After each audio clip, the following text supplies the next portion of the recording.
navigating the turbulent waters of 19th century Africa. When European empires carved up a continent, one man stood defiantly against the tide of colonialism. This is the story of Samori Touré, the founder of the Wasulu Empire and one of the most formidable African leaders to resist French colonial expansion. For nearly 2 decades, he fought a relentless war for sovereignty, mobilizing armies, pioneering military strategies, and inspiring resistance across West Africa. Born around 1830 in the Milo River Valley, in present-day Guinea, Samori Touré's early life combined hardship, faith, and resilience. Raised by a trader father, Touré gained an appreciation for commerce and negotiation. But his path changed dramatically when,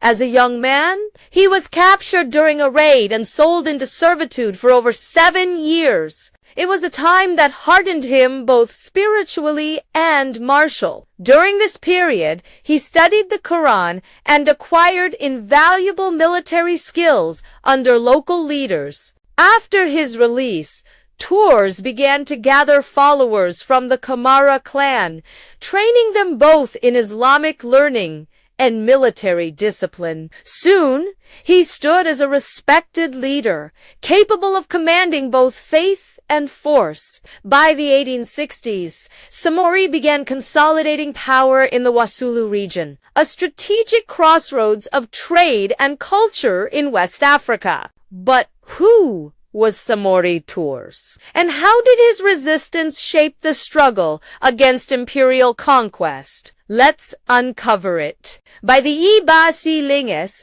Samori Touré had transformed from local war leader into a continental power with disciplined infantry, strategic cavalry units, and the ability to secure firearms through trade, including with the British in Sierra Leone. He built one of West Africa's most formidable states, the Wasulu Empire. At its height, this empire extended into what is now Guinea, Mali, Côte d'Ivoire, Burkina Faso, and Sierra Leone, becoming a beacon of centralized authority and resistance against imperial ambitions. As Al-Mummy, a religious as well as political title, Samori instituted structured administration, Islamic education, robust taxation systems, and local weapons manufacturing workshops to sustain his military might. His aim was not only territorial expansion, but also political sovereignty in an era when European powers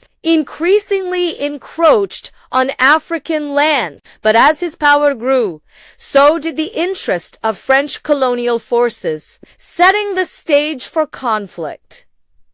In the early 1880s, French colonial ambitions began to directly collide with Samori's expanding state. France, seeking control over the Niger River and trans-Saharan corridors, began to send military expeditions deeper into West Africa. One of the earliest notable clashes occurred in 1882 to 1883 along the Woyawanko River, when Samori's forces fought French columns. Although traditional frontal charges proved costly against modern weapons, Samori quickly adapted, embracing guerrilla tactics and hit-and-run cavalry maneuvers that harassed French advancing forces. This adaptability would become a hallmark of his resistance, allowing his troops to exploit local terrain and disrupt the more conventional French war machine. Despite these early conflicts, Samori's ability to avoid catastrophic defeat enhanced his reputation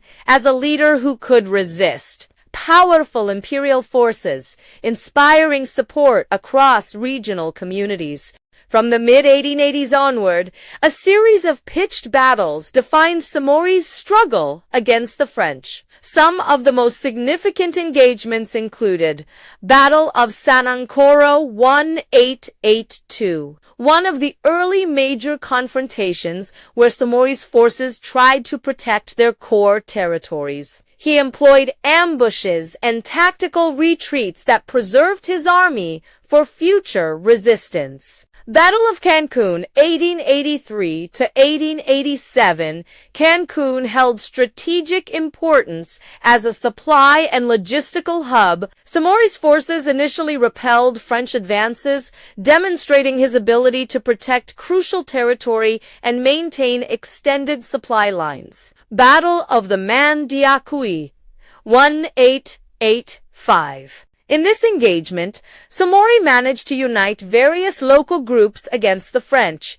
showcasing his diplomatic as well as military strength. Though ultimately the empire could not stop French expansion, such coalition efforts underscored the broader resistance movements forming across the region. Tinkiso River and Upper Niger engagements, late 1880s. During these clashes, Samori continued to leverage guerrilla engagements, using deep knowledge of terrain and quick cavalry strikes against French columns. These skirmishes highlighted the evolving nature of his war strategy as the conflict dragged on. Battle of Sikaso, 1891. Perhaps most symbolically important, the struggle at Sikaso saw Samori fortifying local positions. Despite heavy pressure from French forces, his resistance inflicted considerable casualties and demonstrated how African states